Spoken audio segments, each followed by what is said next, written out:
নমস্কার বন্ধুরা, আশা করি সবাই ভালো আছেন আর আমিও অনেক ভালো আছি। আজ আমি আপনাদেরকে পাউরুটি আর দুধ দিয়ে খুবই মজার একটি রেসিপি তৈরি করে দেখাবো। আর এই রেসিপি তৈরি করা কিন্তু খুবই সহজ আর খুবই অল্প সময়ে ঝটপট তৈরি করে নেওয়া যায়। আর ছোট থেকে বড় সবারই এই নাস্তাটি অনেক বেশি পছন্দ হবে। তাহলে চলুন রেসিপি শুরু করা যাক। রেসিপিটি তৈরি করার জন্য আমি এখানে 3 পিস পাউরুটি নিয়েছি আর পাউরুটির পাশের যে ব্রাউন অংশ থাকে সেটা আমি কেটে বাদ দিয়ে দিয়েছি।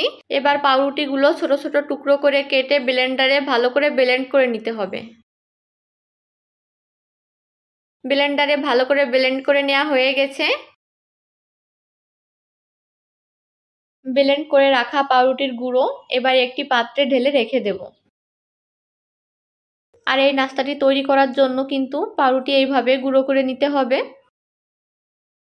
নাস্তাটি তৈরি করার জন্য আমি এখানে 1 লিটার দুধ নিয়েছি। এবার এই 1 লিটার দুধ জাল করে আমি অর্ধেক করে নেব, তাহলেই কিন্তু নাস্তাটি খেতে অনেক বেশি ভালো লাগবে। আপনারা চাইলে হাফ লিটার দুধ দিয়েও কিন্তু এই নাস্তাটি খুব সহজেই তৈরি করে নিতে পারবেন, সেক্ষেত্রে পাউরুটি কম করে দিবেন। বেশ কিছুক্ষণ দুধ ভালো করে জাল করে নিয়েছি। এবার আমি দিয়ে দেব চিনি। আমি এখানে 1 কাপের একটু কম দিয়ে দেব চিনি। আপনারা আপনাদের স্বাদ মতো চিনি দিয়ে দিবেন। চিনি দিয়ে একটু মিশিয়ে নেব। এবার দিয়ে দেব খুবই সামান্য পরিমাণে লবণ। যে কোনো মিষ্টি জিনিসে যদি হালকা করে লবণ দেওয়া হয় তাহলে কিন্তু তার স্বাদ অনেক বেশি বেড়ে যায়।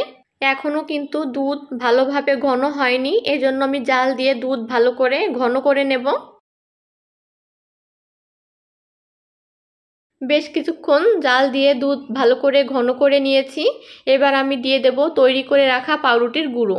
আর এ পর্যায়ে চুলার আঁচ কিন্তু লো করে রাখতে হবে।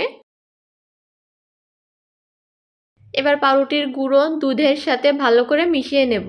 এই রেসিপি তৈরি করা কিন্তু খুবই সহজ, আশা করি আপনারা দেখেই বুঝতে পাচ্ছেন। আর খেতে কিন্তু অনেক বেশি মজা লাগে। আপনারা অবশ্যই এভাবে একবার বাড়িতে তৈরি করে দেখবেন, খেতে কিন্তু অনেক ভালো লাগে। এবার আমি দিয়ে দেব কাজু আর কিশমিশ।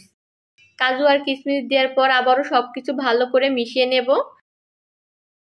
এর থেকে আর বেশি ঘন করব না, তাহলে কিন্তু খেতে আর ভালো লাগবে না। এ পর্যায়ে আমি চুলা থেকে নামিয়ে নেব। চুলা থেকে নামিয়ে নিয়েছি আর আপনারা দেখেই বুঝতে পাচ্ছেন যে খেতে কতটা মজা হবে। আপনারা অবশ্যই এভাবে একবার বাড়িতে তৈরি করবেন, দেখবেন বাচ্চারা খেতে অনেক বেশি পছন্দ করবে। বাচ্চারা তো পছন্দ করবেই, তার সাথে কিন্তু বড়রাও খেতে অনেক বেশি পছন্দ করবে। আশা করি আজকের রেসিপি আপনাদের অনেক ভালো লাগবে। আর আমার রেসিপি যদি ভালো লেগে থাকে তাহলে লাইক, কমেন্ট, শেয়ার করে আমার পাশে থাকবেন।